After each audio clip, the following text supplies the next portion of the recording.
The papyrus, putting on my table every month.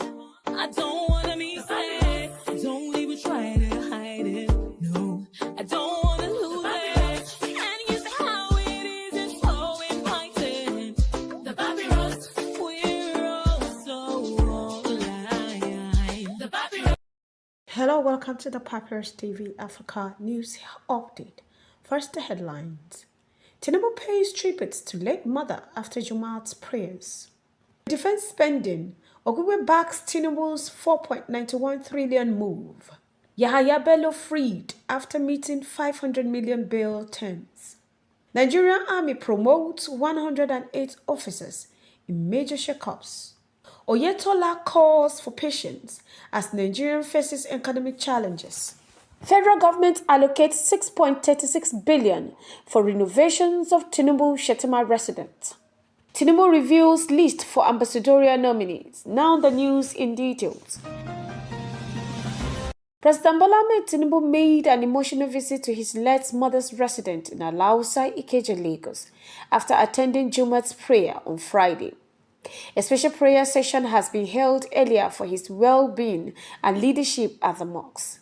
The visit, captured in a video shared by his aide, Olusegun Dada, showed Tinubu being warmly welcomed by family members, friends, and a large crowd of supporters, offering their prayers and encouragement. Meanwhile, Doyin Okupe, former media advisor to ex-President Obasanjo, commended President Tinubu's allocation of 4.91 trillion to defense in the 2024 budget. Okupe highlighted this as a bold step to address Nigerian security challenges. The budget reflects a strong commitment to tackling insecurity, Okupe stated in an interview with NAN, noting that the government's projections for crude oil production and exchange rates align with global trends. Moving on, former Kogi State Governor Yahaya Bello was released from Kuje Correctional Center on Friday, 20th December, after fulfilling his 500 million bail condition. Adamu Duza, spokesperson for the Nigerian Correctional Service (NCOS), confirmed the release, emphasizing that all procedures were duly followed. Bello's bail condition included providing two sureties with high-value properties in Abuja and surrendering his passport. Bello, charged with conspiracy, criminal breach of trust, and unlawful possession of property by EFCC, has pleaded not guilty. His trial continues. In another development, the Nigerian Army has elevated 35 brigadier generals to major general and 73 colonels to brigadier general. Notable promotions include A. Garba, Acting Provost Marshal, U.M. Alkali, Deputy Chief of Administration, and A.G.L. Haruna, Commander of Operation Hadinkai. Other promoted officers include O.A. Awolo, Director of Military Training at the Nigerian Defense Academy, and U.G. Ogeleka, Commander of the Nigerian Army Space Command.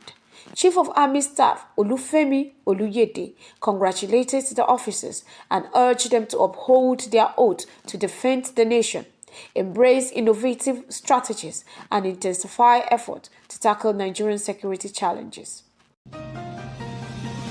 Moving on, Minister of Marine and Blue Economy Adegboyega Oyetola has urged Nigerians to endure the ongoing economic difficulties, assuring them that it is a temporary phase.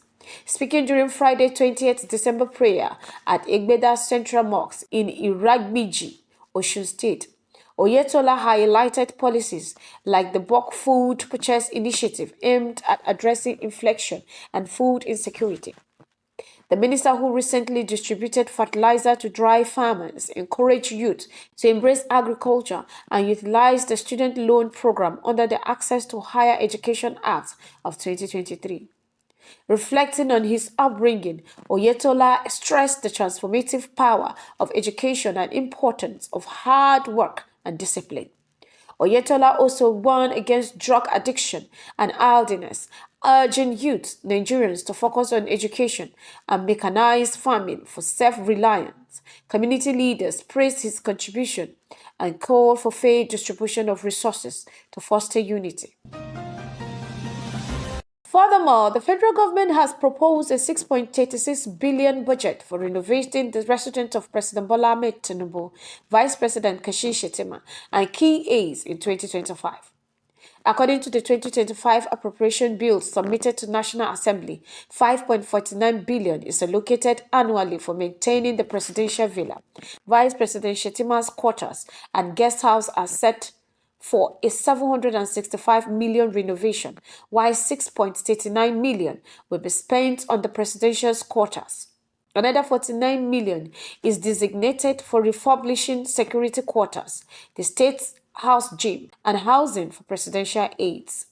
Other expenses include 59 million for Press Court Barracks and the State House Officers' Mess in Asokoro, 87 million for honoraria and allowances for the President and Vice President, and 127 million naira for SUVs. The State House will also spend 3.66 billion on operational vehicles, with 1.09 billion for replacing old SUVs. In Lagos, the Dodon Barracks and Vice President's guest houses will undergo routine maintenance at a cost of 14.72 million, while 140.10 million is earmarked for the Dodon Barracks Annex.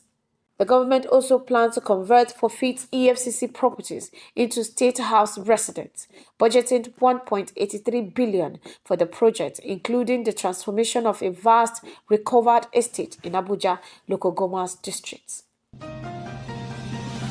Finally, President Bola Ahmed Tinubu is finalizing Nigeria's ambassadorial nomination despite delay caused by funding shortfall, with over $1 billion needed to address embassy's infrastructure and unpaid allowances. Officials warn of the potential impacts on Nigeria's global reputation. Since recalling 83 ambassadors in September, the Nigerian diplomatic mission has been without senior envoys, raising concerns about international relations. The list of nominees is expected to undergo security check before Senate approval, potentially extending the timeline to January 2024. Foreign Affairs Minister Yusuf Tuga emphasized that adequate funding is crucial for appointing ambassadors, noting that embassies' vehicle, building and areas demands urgent attention to maintain Nigerian diplomatic influence. This has been the Papyrus TV Africa. The papyrus, put it on my table every month. I don't